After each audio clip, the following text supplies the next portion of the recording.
மின்னலே மின்னலே என் கண்ணிலே நெஞ்சிலே சொல்லடா கண்ணலே.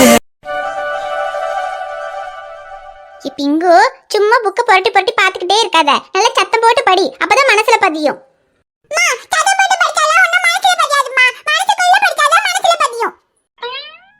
ஆமா, நீ அப்படியே மனசுக்குள்ள படிச்சு மனசுல பதிஞ்சு அப்படியே பரீட்சையில 100க்கு 100 மார்க் வாங்கிட்டு வந்துட்ட பாரு.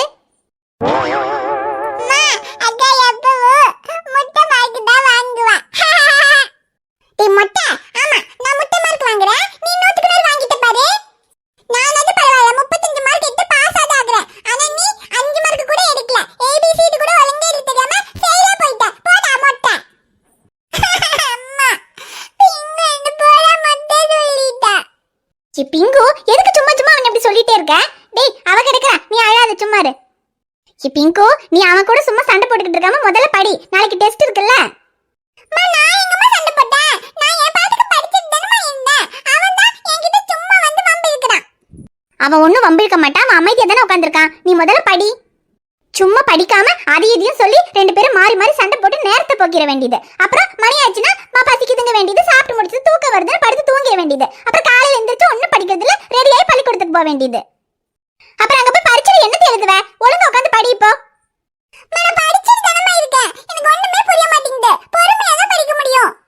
ஐயோ, சரி சரி படி. எதையாவது சொல்லி கொடுப்போம்னு பார்த்தா எனக்கு ஒன்னும் தெரியாது. உன் அக்கா கையில இருந்த வரைக்கும் அவ எல்லாம் சொல்லி கொடுப்பா. அவளும் கல்யாணம் பண்ணி போயிட்டா. இப்ப என்ன உனக்கு படிக்கிறதுக்காக தினமும் அவ வீட்டுக்கு அனுப்பவா முடியும்? அது என்ன நல்லாவா இருக்கும்? நீயே உட்காந்து படி. அப்படி ஏதாவது சந்தேகம் இருந்தா பக்கத்து வீட்டு கவிதா இருக்கல்ல, அவகிட்ட போய் அது என்னன்னு கேட்டுட்டு வந்து உட்காந்து படி. அதுக்கு பேசாம நான் கவிதா வீட்லயே போய் உட்காந்து படிச்சிட்டு வரவா? எதுக்கு படிக்கிறேன்னு அங்க போய் உட்காந்து நீயும் படிக்காம அவங்க கிட்ட கதை பேசி அவங்களையும் படிக்க விடாம கேடுப்ப. ஒண்ணும் வேண்டாம், நீ இங்கே படி. சந்தேகம்னா மட்டும் போய் கேட்டுட்டு வந்தா போதும். ஐயோ, உன்னை படிக்க வைக்கிறது தான் பெரிய பாடா இருக்குது. இனி இந்த பரீட்சை சமயத்துல மாத்திரம் ஒரு 2-3 நாள் அக்கா கிட்டே அனுப்பி வச்சு படிக்க வைப்பமான்னு இருக்கு. அக்கா கிட்டே நீ அனுப்ப வேண்டாம். அங்க பாரு, அக்காவே வரா. அக்காவா? என்னம்மா கையல், இந்நேரத்துல வந்திருக்க? ஏம்மா, இது நம்ம வீடு தானே, எந்த நேரத்துல வந்தா என்ன? எந்த நேரத்துல வேணா வரலாம், தப்பு இல்ல. ஆனா இப்ப எதுக்கு வந்திருக்க? சொல்லியிருந்தா நானே உன்னை பார்க்க வந்திருப்பனே. ஏம்மா, நீங்க தான் என்ன பார்க்க வரணுமா? ஏன் நான் உங்களை பார்க்க வரக்கூடாதா? வீட்டுக்கு வந்தவள உள்ளவான் கூட கூப்பிடாம நிக்க வச்சு இவ்ளோ கேள்வி கேட்டுட்டு இருக்கீங்க. நீ உன் புருஷனோட வந்திருந்தனா எந்த கேள்வியும் கேட்காம உள்ளவான் கூப்பிட்டு இருந்திருப்பேன். ஆனா நீ தனியா வந்திருக்க, அது இல்லாம கையில பையோட வந்திருக்க. அப்ப என்ன ஏதுன்னு நான் கேட்க தானே செய்யணும். நீங்க கேளுங்கம்மா, நான் வேணாங்களே. ஆனா அது உள்ள போய் கேட்கலாம்ல. இப்படி வாசல்ல நிப்பாட்டி வச்சு என்னமோ நான் தப்பு பண்ணிட்டு வந்த மாதிரி என்ன ஏதுன்னு கேட்டுட்டு இருக்கீங்க. தப்பு தான் கையல். இப்படி ராத்திரி நேரத்துல புருஷன் கூட வராம கையில பைய தூக்கிட்டு வந்தா அது தப்பு தான். என்ன பிரச்சனை பண்ணிட்டு வந்தேன்னு சொல்லு. ஏமா, கல்யாணம் போயிட்டா பிறந்த வீட்டுக்கு வரதுக்கு கூட உரிமை இல்லையா? வந்தா ஏதாவது பிரச்சனை பண்ணிட்டு தான் வரணுமா? ஐயோ, அப்படி இல்லம்மா கையல். எந்த பிரச்சனையும் இல்லாம இருந்தா எனக்கு சந்தோஷம் தான். ஆனா இப்படி ராத்திரி நேரத்துல வந்திருக்க, அதுவும் சக்தி தம்பி வராம நீ மட்டும் தனியா வந்திருக்க, அதனால தான் கேக்குறேன். அம்மா, பிரச்சனை எல்லாம் எதுவும் இல்ல. அவர் என் கூட வரல. எனக்கு இங்க கொஞ்ச நாளைக்கு இருந்துட்டு போணும் போல இருந்துச்சு, அதனால தான் வந்திருக்கேன். உங்களுக்கு நான் இங்க இருக்கிறது பிடிக்கல சொல்லுங்க, நான் திரும்பி போயிடுறேன். ஐயோ, அப்படி எல்லாம் இல்லம்மா கையல். சரி, நீ உள்ள போ. என்ன ஏதுன்னு அப்புறமா பேசிக்கலாம். மாமா, அதான் அக்கா வந்தாலே. நான் அக்கா கிட்ட போய் படிக்கவா? சரி, போய் படி. சரிம்மா, நான் அக்கா கூட போய் படிக்கிறேன். பிங்கு, இது நானும் வரேன். என்ன இவ கொஞ்ச நாளைக்கு இங்க இருந்துட்டு போலான்னு வந்திருக்கேன்னு சொல்றா. ஆனா இவ பேச்சே சரியில்லை. கொஞ்ச நாளைக்கு இருக்கிற மாதிரி இருந்திருந்தா சக்தி தம்பியில கொண்டு வந்து விட்டுருப்பாரு. எனக்கு என்னமோ இவ சக்தி தம்பி கிட்ட ஏதோ பிரச்சனை பண்ணிட்டு தான் வந்திருக்கான்ற மாதிரி தான் தோணுது. இவகிட்ட கேட்டா எதுவும் சொல்ல மாட்டா. சக்தி தம்பிக்கு ஒரு போனை போட்டு கேட்டுருவோம்.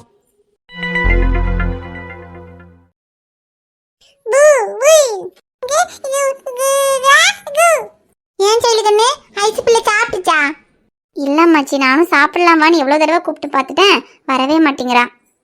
அது என்ன இந்த பிள்ளை, நடந்து போச்சு. அதுக்கு சாப்பிடாம உட்காந்து அழுதுகிட்டு இருந்தா எல்லாம் சரியாயிருமாக்கு? யாரையோ விரும்புறோம்னு சொல்லுது. சரி, யாரு என்னன்னு கேட்டா மாப்பிள்ளை கிட்ட சொல்ல வேண்டியது தானே. அது யாருன்னு சொன்னாலாவது மாப்பிள்ளை என்ன எதுன்னு பார்த்து எல்லாம் செஞ்சு வைப்பாரு. அதையும் சொல்லாம அங்கிட்டு கிடந்து அழுதுட்டு கிடந்து என்னத்து செய்ய? நம்ம என்ன மச்சி செய்ய முடியும்? அவதான் கல்யாணம் வேணாம் வேணான்னு சொல்லிட்டு இருந்தா. இவர் என்னமோ அவ படிக்கணுங்கிறதுக்காக கல்யாணம் வேண்டான்னு சொல்றான்னு சொன்னாரு. சரி, நிச்சயம் மட்டும் பண்ணி வச்சுட்டு படிப்பை முடிச்சுட்டு அதுக்கப்புறம் கல்யாணம் வச்சுக்கலாம் தான் இவரும் சொல்லிட்டு இருந்தாரு. ஆனா இப்ப திடீர்னு யாரையும் லவ் பண்றேன்னு சொல்றா. சரி, லவ் பண்ணட்டும் மச்சி, தப்பு இல்ல. அது யாரு என்னன்னு சொல்லலாம்ல. அவர் அவ்வளவு தூரம் கேக்குறாரு, யார லவ் பண்றேன்னு சொல்லு, என்ன ஏதுன்னு விசாரிச்சு அவனே உனக்கு கல்யாணம் பண்ணி வைக்கிறேன்னு. அப்பவாவது அவன் யாருன்னு சொல்லலாம்ல. அப்ப கூட சொல்லாம இருந்தானா அதுக்கு நம்ம என்ன பண்ண முடியும்? அட அதான் பாரு கேளுங்கன்னு, யாரு என்னன்றது சொல்லல. அதையும் அந்த பிள்ளை சொல்ல மாட்டேங்கி. இனி இல்ல. சரி அவ ஆத்தாக்காரி தான் அப்படி கிடந்து கத்திட்டு கிடக்கா, அவகிட்ட சொல்றதுக்கு பயமா இருந்தா சரி போட்டு விடு. ஆனா மாப்பிள்ளை எவ்வளவு பொறுமையா கேட்டாரு. மாப்பிள்ளை கிட்டனாவது அது யாருக்கு சொல்லலாமா இல்லையா? அதையும் சொல்லாம இருந்தா என்ன பண்றது? அப்போ அவ சொல்லறதுக்கு நம்ம என்ன மச்சி பண்றது? அவரும் எவ்வளவு தூரம் கேட்டு பார்த்தாரு, அவ சொல்லவே மாட்டேன்ட்டா. அதுக்கப்புறம் அவரும் ஏதோ ஆபரேஷன் இருக்குன்னு கிளம்பி ஹாஸ்பிட்டலுக்கு போயிட்டாரு. இனி காலையில தான் வருவாரு. சரி மாப்பிள்ளை காலையில வந்து என்ன எதுன்னு கேக்கட்டு, அதுக்குள்ள அந்த பிள்ளையும் கொஞ்சம் சரியாயிடும். அப்புறம் காலையில பொறுமையா மாப்பிள்ளை கிட்டயாவது யாரை காதலிக்க முடியும் சொன்னாலாவது பரவாயில்ல. ஆனா என்ன அவ ஆட்டாக்காரி தான் டாக்டர் மாப்பிள்ளை போயிட்டு கிடந்து புலம்பிட்டே கிடக்கா பாத்துக்க. என்னமோ இந்த உலகத்துல வேற டாக்டரே இல்லாத மாதிரியும் அந்த மாப்பிள்ளை மட்டும் தான் டாக்டர் மாதிரியும் அவ ஆட்டாக்காரி சொல்லிட்டு கிடக்கா. இனி இப்ப காலையில மாப்பிள்ளை வர்ற வரைக்கும் அந்த டாக்டர் மாப்பிள்ளை போனதுக்கு அந்த பிள்ளைய பிடிச்சி திட்டிக்கிட்டே கிடப்பால என்னமோ தெரியல. ஆனா ஒன்று பாரு செயலுக்குன்னு காதலிக்கிற பையல சரி கட்டி வைக்க மாட்டேன்னு அவ ஆத்தாக்காரி கோவப்படுறது சரி அங்கிட்டு இருக்கட்டு. ஆனா இந்த டாக்டர் மாப்பிள்ளையே தான் கட்டிக்கணும்னு என்ன பிடிவாதம் பிடிக்கா பத்தியா? அசதியான இடம் பணம் காசுட்டு என்னமா அலையிறா? இப்பதான் புரியுது பாத்துக்க. மாப்பிள்ளை உன்னை கல்யாணம் கட்டி கூட்டிட்டு போனதுக்கு எதுக்கு அவளுக்கு உன்னை பிடிக்காம போச்சுண்டு. உண்மை சொல்லணும்னா நீ அவங்க வீட்டுல இருக்கலன்றலாம் உன் மேல கோவம் கிடையாது. நமக்கு வசதி இல்ல, நிறைய நகை போடல, பணம் காசை கொடுக்கலங்கிறதுக்காக தான் உன் மேல கோவப்பட்டிருக்கா. ஆனா நம்ம கொடுத்தது என் மவளோட கொஞ்சோண்டு நகையா இருந்தாலும் அந்த கொஞ்சோண்டு நகையை வச்சு தானே மாப்பிள்ளை சின்னதா ஆஸ்பத்திரியை தொடங்கி வைத்தியம் பார்த்து அப்புறம் இம்பிட்டு பெரிய ஆஸ்பத்திரியை கட்டி இந்த வீட்டை கட்டி எல்லாம் செஞ்சாரு. அதுக்கு எல்லாத்துக்கும் மூல காரணம் உன் அம்மாவோட அந்த கொஞ்சோண்டு நகை தானே. அதெல்லாம் அவங்களுக்கு தெரியாது. அவங்களுக்கு என்ன ஆக மொத்தத்துல வரையில நகை கொஞ்சமா கொண்டு வந்துட்டா, நிறைய நகை கொண்டு வரலன்ட்டு. நல்ல வேலை செய்யுங்கன்னு மாப்பிள்ளை அப்பவே உன்னை கூட்டிட்டு இங்க வந்தாரு. அல்லாம நீங்க அங்கேயே இருந்திருந்தீங்கன்னு வச்சுக்க, அது இதையும் சொல்லி நல்ல பணத்துக்கு நகைக்கு நல்ல வசதியான வீட்டுல இருந்து பொண்ணு எடுப்போம்னு ஆசைப்பட்டு உன்னைய மாப்பிள்ளை கிட்ட இருந்து பிரிச்சே விட்டுருவா பாத்துக்க. அதெல்லாம் ஒண்ணும் அவங்க சொல்றாங்கன்றதுக்காகலாம் அவர் கேட்டு இருந்திருக்க மாட்டார் அம்மாச்சி. அவங்க என்னதான் பண்ணியிருந்தாலும் அவர் என்ன அப்படியெல்லாம் விட்டு கொடுத்துருந்துருக்க மாட்டாரு. அதுவும் சரிதான், மாப்பிள்ளை ஒண்ணு விட்டு கொடுத்துருக்க மாட்டாரு. இருந்தாலும் அவரோட சித்திகாரி ஒண்ணு அப்படி லேசப்பட்ட ஆளு கிடையாது பாத்துக்க. என்ன மாப்பிள்ளை ஆம்பளை பையில இருக்கிறது ஏதாவது சொன்னா கூட எதிர்த்து பேசி சாதிச்சு விடுறாரு. ஆனா பாவம் அந்த ஐசு பிள்ளை பொட்ட பிள்ளையா போயிட்டு எதிர்த்து பேசவும் வழி இல்ல, பாவம் கிடந்து அழுதுட்டு கிடக்கு. சரி இனி நம்ம என்ன செய்ய? அது அவங்க குடும்ப விஷயம், அதான் நம்ம ஒன்றும் தலையிட முடியாது பத்தியா.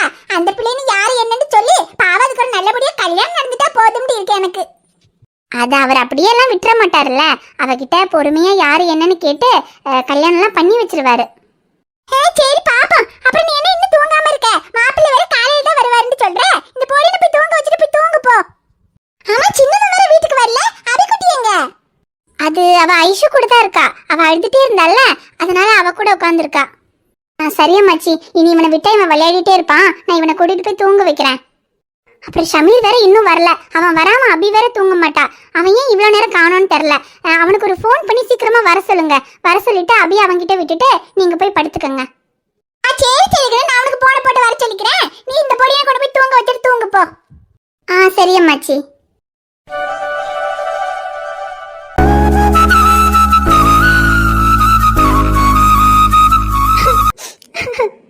ஐயோ ஏன் அழுவுட? எங்க அப்பா உன்னை திட்டாடா? இல்ல அபி, இல்ல நான் பார்த்தேன். அப்பா உன்னை திட்டினாரு, அதனால தானே நீ அழுதுட்டு இருக்க. நீ அழுவாத, நம்ம பேபி வந்ததும் அப்பாவை பேபி கிட்ட சொல்லி கொடுத்துடலாம். அப்ப பேபி அப்பாவை அடிச்சிடுவா. இல்ல அபி வேண்டாம்.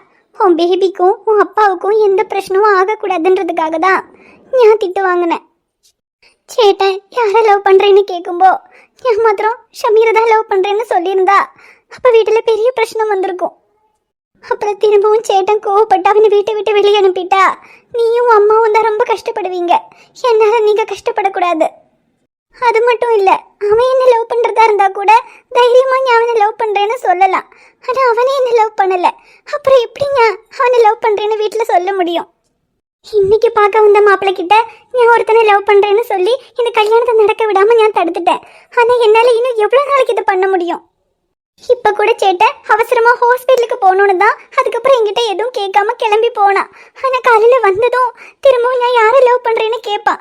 அப்ப நான் என்ன சொல்லுவேன்?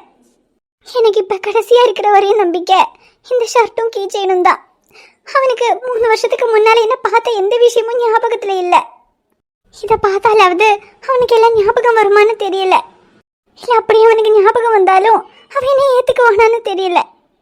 இருந்தாலும் இன்னைக்கு நைட்டு கடைசியா இதை அவன் கிட்ட கொடுத்து அவன் முடிவை என்னன்னு கேட்க போறேன். அவன் சொல்ற பதில்ல தான் என் வாழ்க்கையே இருக்கு. ஐச்சிடன்னே, அது என்னது நீ இன்னும் அழுதுகிட்டே இருக்கியாக்கு? அம்மா சிம்மு பாவாயிட்டு அழுதுகிட்டே இருக்கா. ஐயோ சரி உடுகண்ணே, நடந்து போச்சு. அதுக்கு நீ இப்படி கிடந்து அழுதுகிட்டே இருந்தா எல்லாம் சரியா போயிருமாக்கு. அப்புறம் கண்ணே, நீ அந்த மாப்பிள்ளை கிட்ட வேற ஒருத்தர் விரும்புறேன்னு சொல்லி கல்யாணத்தை நிறுத்துறது ஒன்றும் தப்பு கிடையாது. ஆனா உன் அண்ணகார கேட்டான் பத்தியா, யார விரும்புற சொல்லு, அவனுக்கே உன்னை கட்டி வைக்கேண்டு. அப்ப நீ அது யார விரும்புறேன்னு மாப்பிள்ளை கிட்ட சொல்லி இருக்கணும்ல ஐசுகண்ணே. இல்ல எதுக்கு சொல்றேன்டா, பிரச்சனை ஆனது ஆயி போச்சு. கையோட யார விரும்பணும்னு சொல்லி புட்டான்னு வச்சுக்க, அந்த பிரச்சனை அதோட முடிஞ்சு போயிருங்கண்ணே. அதுக்கப்புறம் யாரு என்னன்னு விசாரிச்சு உன் அண்ணகார அவனுக்கே உன்னை கட்டி வச்சிருவான். இல்ல இப்படி சொல்லாம விட்டேன்னு வையி, இனி எப்ப சொல்ல போற? திரும்ப சொன்னா அப்பவும் பிரச்சனை தானே வரும். யாருங்கண்ணே, இந்த காலத்துல காதல் எல்லாம் ஒண்ணு தப்பு கிடையாது பாத்துக்க. எல்லாரோட மனசுக்கு பிடிச்ச மாதிரி ஆளை பார்த்து காதலிச்சு கல்யாணம் பண்ணிக்கிட்டது எல்லாம் சகஜம்தான். ஏன் இப்ப சைலுகண்ணு உன் அண்ணனும் கூட தான் காதலிச்சு கல்யாணம் பண்ணிக்கிட்டாவோ? அது என்ன தப்பா? உன் அண்ணனே காதல் பண்ணி தான் கல்யாணம் பண்ணிக்கிட்டான். இப்ப நீ ஒருத்தர் காதல் பண்றேன்னு சொன்னா அவன் என்ன வேண்டானா சொல்ல போறான்? அதெல்லாம் என்ன எதுன்னு விசாரிச்சு கல்யாணம் பண்ணி வச்சிருவாங்கண்ணே. ஆனா என்ன, நம்ம யார காதலிக்கிறங்கிறது தான் முக்கியம். நல்ல பையனா, நமக்கு குடும்பத்துக்கு ஒத்து வர்ற பையனா, நம்ம நல்லா பாத்துக்கிற மாதிரி நல்ல குணமுள்ள பையனா இருந்தா வீட்டுல யாரா இருந்தாலும் ஒத்துக்கிடுவாங்க கண்ணு. இல்ல நீ என்ன காரணத்துக்காக இந்த பையன் யாருன்னு சொல்ல மாட்டேங்கன்னு தெரியணும்ல. என்ன இந்த பையனுக்கு வேலை எதுவும் இல்லையா? வேலை இல்லாத பையன் சொன்னா வீட்டுல ஒத்துக்கிட மாட்டாங்கன்னு பயப்படுறியா? அதெல்லாம் ஒன்றும் பிரச்சனை இல்லை கண்ணு. படிப்பு இல்ல, வேலை இல்ல, இதெல்லாம் ஒரு விஷயம் கிடையாது. நல்ல குணமுள்ள பையனா, நல்ல பையனா, உன்னை நல்லா பாத்துக்குவான்னு நம்பிக்கை இருந்துச்சுன்னா உன் அண்ணன்காரனே உனக்கு ஒரு வேலையை ரெடி பண்ணி கொடுத்து உனக்கு கட்டி வச்சிருவான். அம்மாச்சி, நீங்க சொல்ற மாதிரி அது வேற யாராவதா இருந்தா கூட சேட்டை எனக்கு கெட்டி வைக்குமா இருக்கும். ஆனா அவனை சேட்டை எப்படி சம்மதிக்கும்னு எனக்கு தெரியல. அப்புறம் இப்படி வீட்டுல சொல்றதுக்கு பயந்துகிட்டு அழுதுகிட்டே இருந்து ஒண்ணு ஆக போறதில்ல கண்ணு. யாரு காதலிக்கிறதுக்கு தைரியம் இருக்குண்டா, அது வீட்டுல சொல்றதுக்கு தைரியம் வேணும். அம்மா அப்பா ஒத்துக்கிட மாட்டாங்களோ, அண்ணன் ஒத்துக்கிட மாட்டானோன்னு சொல்லி இப்படி பயந்துகிட்டு சொல்லாமையே இருந்தேன்னு வச்சுக்க, அப்புறம் இந்த பிரச்சனை முடியவே செய்யாது. நீ காதலிச்சவன் மேல உனக்கு நம்பிக்கை இருந்தா, உன் காதல் மேல நம்பிக்கை இருந்தா வீட்டுல உள்ளவங்க புரிஞ்சுக்கிடுவாங்கன்னு நம்பி வீட்டுல தைரியமா சொல்லணுங்கன்னு. அப்பதான் அவங்களும் புரிஞ்சுக்கிட்டு உன் காதலை ஏத்துக்கிட்டு உனக்கு கல்யாணம் பண்ணி வைப்பாவோ. ஆனா இந்த காலத்து பிள்ளைகளுக்கு காதலிக்கும் போது இருக்கிற தைரியம், காதலிச்சவனோட வெளியெல்லாம் போறப்ப இருக்கிற தைரியம் அதை வீட்டுல சொல்றதுக்கு இருக்க மாட்டேங்குதுமா. வீட்டுல சொல்றதுக்கு பயந்துகிட்டு அதை விட பெரிய பெரிய முடிவு தேவையில்லாம எடுத்துப்படுதுங்க. அப்படி வீட்டுல ஒரு நிமிஷம் சொல்றதுக்கு பயந்து எடுக்கிற முடிவு தான் நாளைக்கு அதுகளுக்கே பெரிய கஷ்டத்தை கொடுத்துருது. அப்புறம் எல்லாம் முடிஞ்ச கடைசியில கஷ்டப்படும் போது ஐயோ அன்னைக்கு அப்ப நான் கிட்ட சொல்லிருக்கலாமேன்னு யோசிச்சு என்ன ஆகுது சொல்லு. நம்ம காதலிக்கிறவன் நம்ம வாழ்க்கைக்கு சரியானவங்கிற நம்பிக்கை நமக்கு இருந்தா அதை வீட்டுல சொல்றதுக்கு என்ன பயம்? நீ அந்த மாதிரி எதுவும் பண்ணிவிட கூடாதுன்றதாம உங்ககிட்ட சொல்லிக்கிட்டு கிடக்கேன். யாரு ஒண்ணும் இல்ல, நீ அப்பனாத்த கிட்ட சொல்ல வேண்டாம். ஆனா உன் அண்ணன் கிட்ட சொல்லு, அவன் என்ன இருந்தாலும் பார்த்து நல்லபடியா உனக்கும் அவனுக்கு கல்யாணத்தை முடிச்சு வச்சிருவான். யாரு ஒண்ணும் இல்ல, இப்படி அழுதுகிட்டே கிடக்காத, பேசாம படுத்து தூங்கு. காலையில உன் அண்ணன்கார வருவான். அவன் காலையில வந்ததும் நீ யாரு காதலிக்கேன்னு அவன் கிட்ட சொல்லு, எல்லாம் அவன் பாத்துக்குவான். சரியா? சரி அம்மாச்சி. சரி என்ன, அப்புறம் சின்னவனை வேற இன்னும் காணோம். நான் உனக்கு போன போட்டு வர சொல்றேன். அவன் வந்தா தானே இந்த நண்டு தூங்கும். சரி, இது இருந்தா உன்னை தொல்லை பண்ணிக்கிட்டே இருக்கும். நான் இதை கூட்டிட்டு போறேன், நீ படுத்து தூங்கு. நான் சின்னவனுக்கு போய் போன போடணும். நான் வரேன் கண்ணு. ஏ நண்டு வா போவோம்.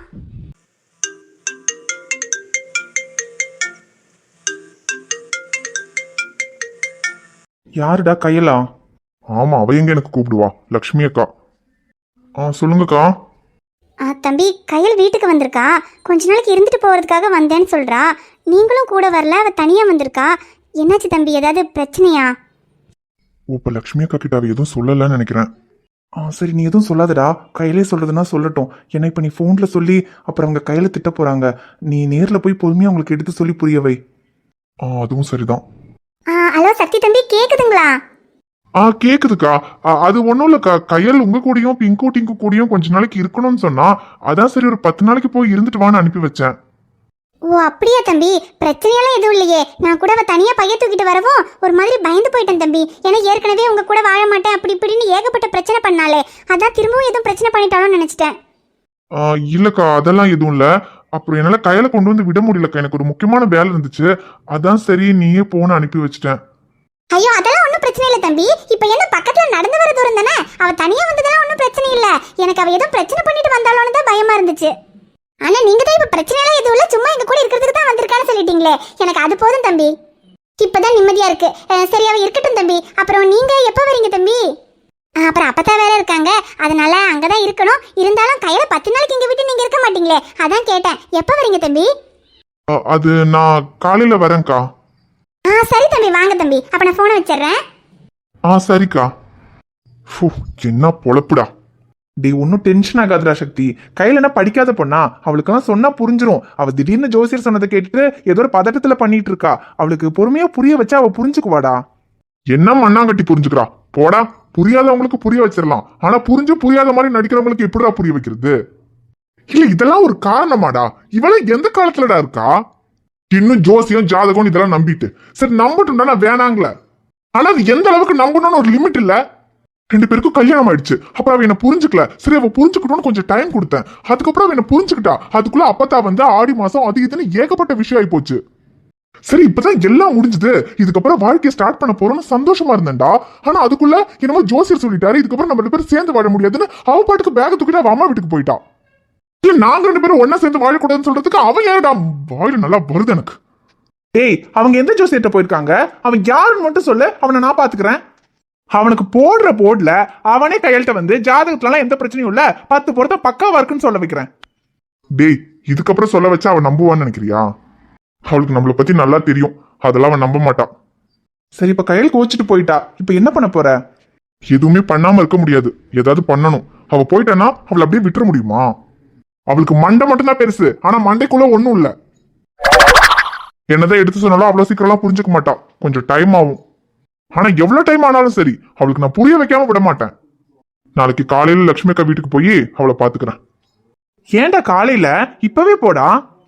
இல்லடா எனக்கு இப்ப மைண்ட் சரியில்லை, ஒரு சர்பத் அடிக்கலான்னு தோணுது. என்ன வேண்டாங்கிறியா? சரி நீயும் கையில் போயிட்டான்னு டென்ஷனா இருக்க, வேண்டானா கேட்கவா போற? அடிப்போம். அப்போ ஒரு சர்பத் சொல்லு. சொல்லிட்டா போச்சு. டே தம்பி ஒரு ஸ்பெஷல் சர்பத் 1/2.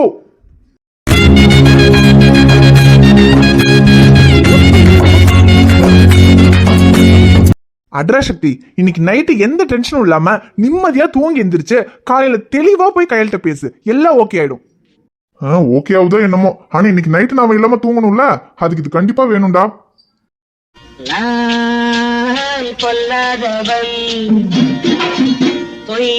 யாருடா? சிம்ரன்டா. சொல்லு சிம்ரன். ஏன் எங்க இருக்கன்னு சொன்னா கிளம்பி வரப்போறியா?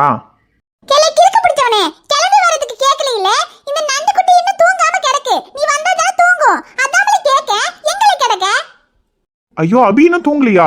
அவ தூங்கிருப்பான்ல நினைச்சேன். ஏன் இப்பெல்லாம் நான் சில நாள் வரதுக்கு லேட் ஆனாலும் ஐஷோட தூங்குவாளே, அவகிட்ட கொண்டு போய் விடு, அவ தூங்க வைப்பா.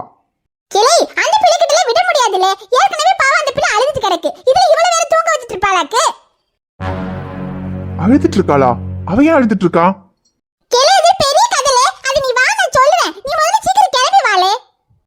வர சிம்ரன், ஒரு முக்கியமான வேலையில இருக்கேன், நான் வரதுக்கு கொஞ்சம் நேரமாகும். ஆமா அவ ஏன் அழுதுட்டு இருக்கா? அப்புறம் அவளை இன்னைக்கு பொண்ணு பார்க்க வந்தாங்களே, என்னாச்சு? பொண்ணு பார்த்துட்டு போயிட்டாங்களா? எல்லாம் ஓகே ஆயிடுச்சா?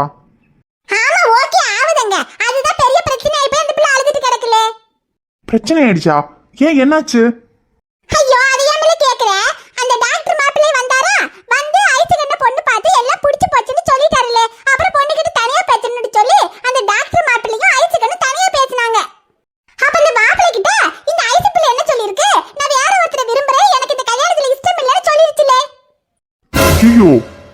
சை மென்டலாடா இவ. சிம்ரன் வேற ஒரு பையனை லவ் பண்றேன்னு சொன்னாலே, அது யாருன்னு சொன்னாலா? யாருன்னு மட்டும் சொல்லியிருந்தா செத்தடி மவனே. டீ கொஞ்சம் சும்மாறா. ஐயோ இல்ல அது சொல்லிருந்தா பரவாயில்லையே. மாப்பிள்ளை வீட்டுக்காரங்க கிட்ட வேற ஒருத்தனை விரும்புறேன்னு சொல்லி அவங்க பாட்டுக்கு என்ன பொண்ணு வளர்த்து வச்சிருக்கீங்க, வேற ஒருத்தனை விரும்புற பொண்ணை எங்க தலையில கட்ட பாக்குறீங்களா அப்படி இப்படின்னு சொல்லி கோவப்பட்டுட்டு போயிட்டாங்களே. அப்புறம் உன் மாமங்கார ஐசுகண்ணு கிட்ட எவ்வளவோ கேட்டு பார்த்தாரு, யார காதலிக்கிறே சொல்லு, அவனே உனக்கு கெட்டி வைக்கேண்டு. ஆனா இந்த பிள்ளை யார காதலிக்க மட்டும் வாய் திறந்து சொல்லணுமா இல்லையா? யார காதலிக்க மட்டும் சொல்லாம குத்துக்கல்லாட்ட நின்னுட்டு இருந்துச்சுலே. அப்புறம் அதுக்குள்ள உன் மாமங்காரனுக்கு ஆஸ்பத்திரியில என்னமோ வேலை வந்துட்டு காலையில வந்து பேசிக்கிறோம்னு கிளம்பி போயிட்டான். இந்த பிள்ளை என்னடா ரூம்ல கிடந்து அழுதுகிட்டே கிடக்குலே. சரி அது என்ன எதுக்கு காலையில நம்மளுக்கு தெரியும், அதை விடு, எனக்கு தூக்கம் வருதுல, நீ சீக்கிரமா வாளே. சரி சிம்ரன், அதை இப்ப வந்துடுற, நீ அபிய பாத்துக்க. சரி சரி சீக்கிரமா கிளம்பி வாளே. ஷோ கடவுளே, இவ என்னடா இவ்வளவு பெரிய மென்டலா இருக்கா? நான் அப்பவும் காலைல வரும்போது அவ்வளவு தூரம் சொல்லிட்டு வந்தேன்டா, டாக்டர் மாப்பிள்ள நல்ல இடம், ஒழுங்கா தேவையில்லாததெல்லாம் யோசிக்காம வீட்டுல பாக்குற பையனுக்கு ஓகே சொல்லிட்டு கல்யாணம் பண்ணிட்டு போன்னு. பைத்தியக்காரி மாதிரி இந்த மாப்பிள்ளை கிட்டே போய் வேற ஒருத்தனை லவ் பண்றேன்னு சொல்லி கல்யாணத்தை நிறுத்திருக்கா.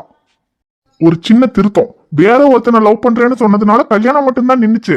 ஆனா ஒன்ன லவ் பண்றேன்னு சொல்லியிருந்தான்னு வச்சுக்க, உன் மூச்சே நின்றுக்கும். டேய், இப்ப அதுவாடா முக்கியம்? ஒரு நல்ல வாழ்க்கைய எனக்காக போய் வேண்டான்னு சொல்லியிருக்காடா பைத்தியக்காரி. சரியாதான் வேண்டான்னு சொல்லிட்டாலே விட, இனி என்ன பண்ண முடியும்? ஆனா இப்ப இங்க அவ கல்யாணம் வேண்டான்னு சொன்னது பிரச்சனை இல்ல. உன் மாமன் ஆஸ்பத்திரிக்கு போறேன்னு கிளம்பி போயிருக்காரு. அவர் திரும்ப காலையில வந்து யார லவ் பண்றேன்னு அவகிட்ட கேட்பாரு. அதுக்கு அவ என்ன பதில் சொல்றாளோ அதுதான் இப்ப இங்க பிரச்சனை. அவ மட்டும் ஒன்னதான் லவ் பண்றேன்னு சொல்லிட்டான்னு வச்சுக்க, அதோட உன் ஜோலி முடிஞ்சதுடி. ஐயோ, இவ ஏன்டா இப்படி பண்றா? வீட்டுல பிரச்சனை பண்ணாம விட மாட்டா போல. இல்ல, காலையில என் மாமா வந்து கேட்டாலும் அவ என்ன லவ் பண்றேன்னு சொல்லவே கூடாது. அது எப்படி சொல்லாம இருப்பா? அவ உன்னதானே லவ் பண்றா. என்ன லவ் பண்ணாதானே சொல்லுவா?